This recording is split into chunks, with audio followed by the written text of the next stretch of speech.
Við erum hérna með árangur yngri landsliða í körfuboltaleik á Norðurlandsmóti eftir Ágúst Sigurð Björgvinsson og Bryndísi Guðmundsdóttur. Þetta er verk sem kom út 2013.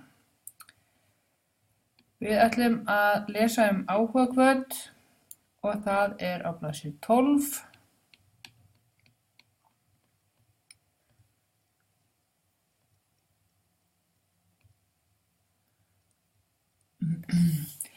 Áhugahvöt. Þegar borin er saman árangur á Norðurlandamóti milli ára og reynt að skýra í hverju munur á árangri felst, er erfitt að líta framhjá áhrifum áhugahvatar.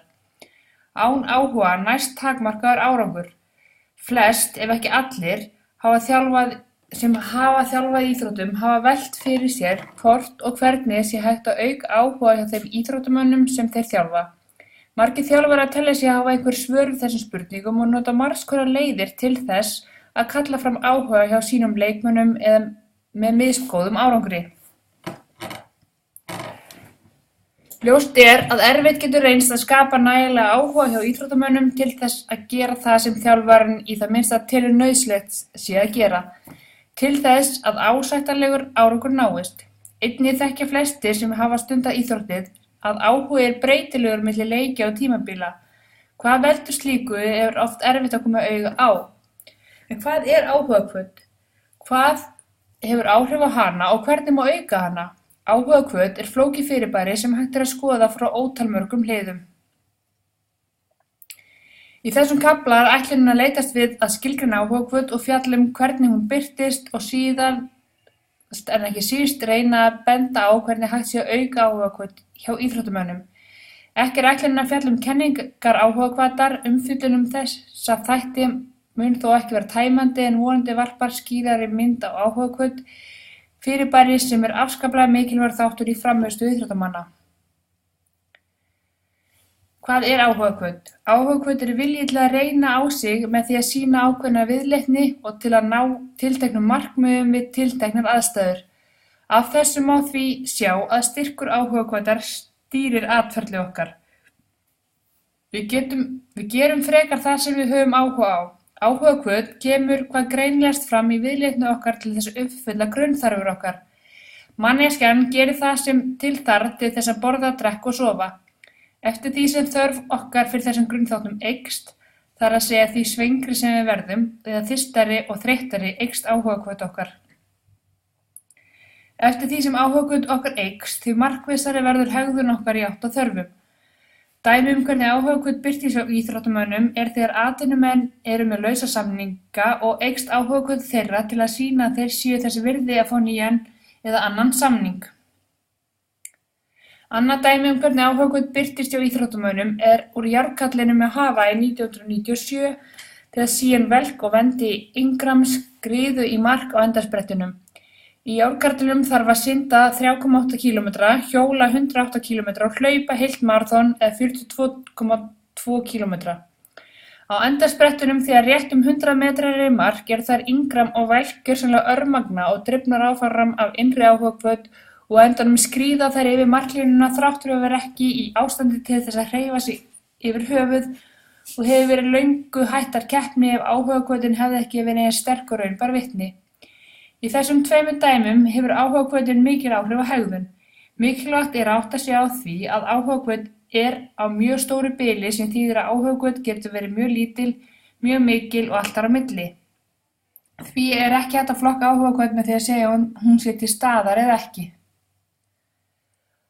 Áhugahvöt er hægt að skilgreina enn frekar í innri og ytri áhugahvöt. Innri áhugahvöt birtist í áhuga eða ánægju við að framkvæma verkefnið sjálft. Dæmi slíkt var leikmaður sem æfir aukalega fyrir utan skipulagða liðsæfingu. Hann framkvæmir hegðunina einungis vegna þess að atferlið hefur gildi í sjálfu sér. Ytri áhugahvöt birtist í áhuga á að framkvæma ákveðið ferli vegna þeirra afleiðinga sem atferlið hefur í för með sér. Dæmi slíkt var leikmaður sem var að æfa aukalega til þess að þóknast til dæmis þjálfara sínum.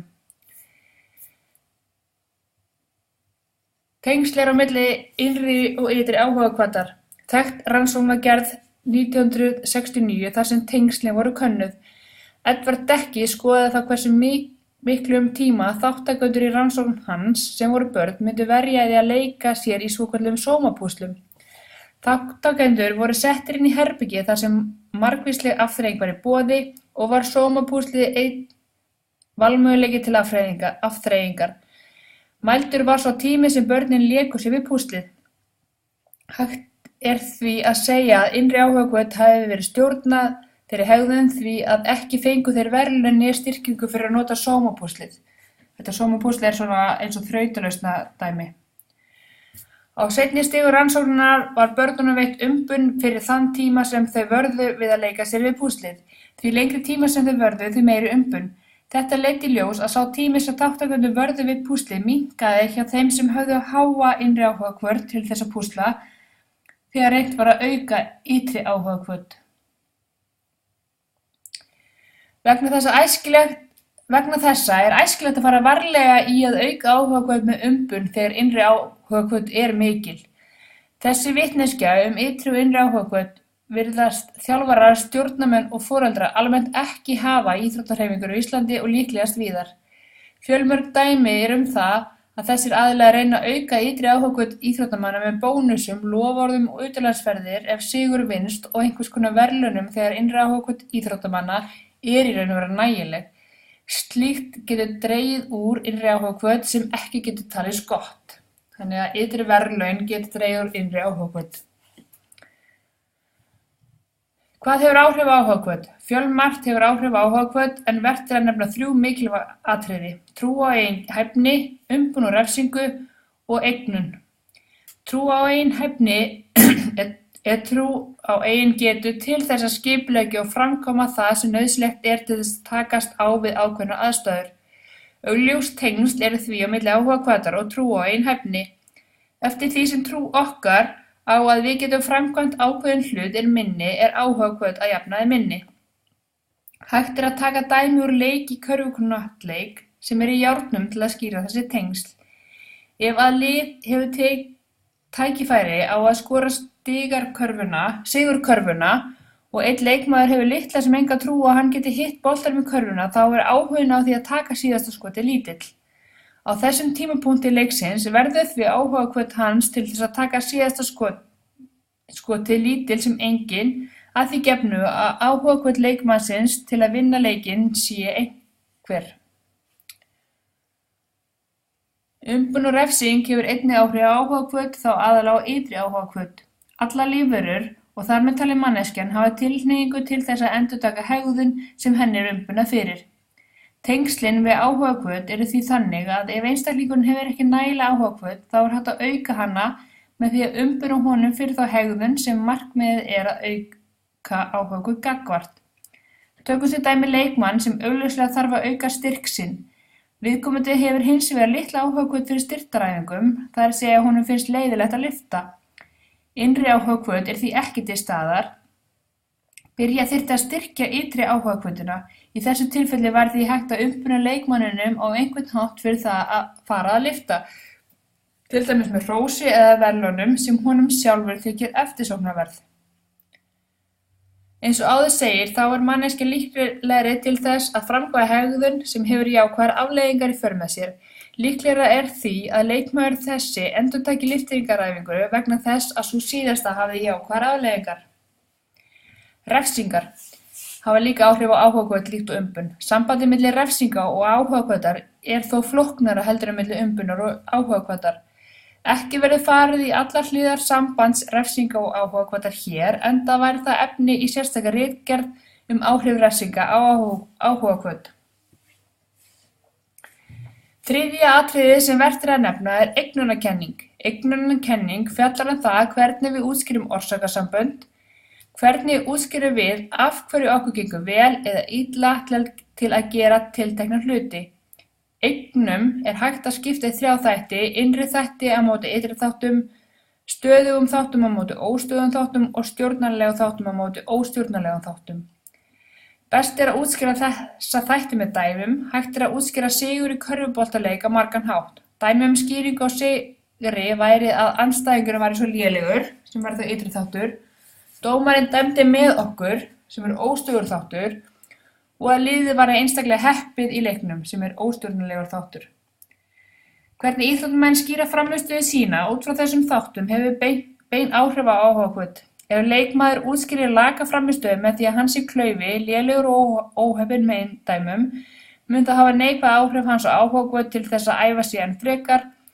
Því hvernig á maður að breyta þeim óstöðulega persónuleika þætti að maður sé lélegur? Á sama skapi má segja að áhugahvöt til þess að breyta leikstíl eða tækni aukist ekki ef skýring á slakri frammistöðu er að dómarinn hafi staðið sig illa og dæmt á móti liðinu. Hvernig er hægt að auka áhugahvöt hjá íþróttamönnum?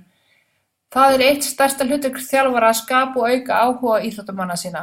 Fjölmargar leiðir eru til þess að auka áhugahvöt og augljósustu leiðirnar samkvæmt umfjölluninni hér að ofan er að auka trú íþróttamanna á eigin hæfni, umbuna þeim og vera vakandi fyrir því hvernig þeir skýra árangur sinn. Ein góð og öflug leið fyrir þjálfara til að auka trú íþróttamanna á eigin hæfni og til umbunar er að vanda endurgjöf. Það er að hafa hana þannig að hún ýtir undir þessa þætti á íþróttamönnunum og þannig auki þeir áhugahvöt sína. Endurgjöf. Mannskepnunni þyrstir í að fá endurgjöf á hegðun sína, sérstaklega þegar mikil metnaður er að baki hegðunina eins og er hjá flestum afreksmönnum í íþróttum. Meðal annars eru teknar myndir og myndbönd svo hægt sé að fylgjast með hreyfingum og sjá hvað er hægt að gera til að gefa betri endurgjöf. Endurgjöf er hægt að skipta upp í sértæka endurgjöf og ósértæka endurgjöf. Dæmi ósértæka endurgjöf er til að mynda ef þjálfari sagði við leikmann sinn gott, frábært, glæsilegt.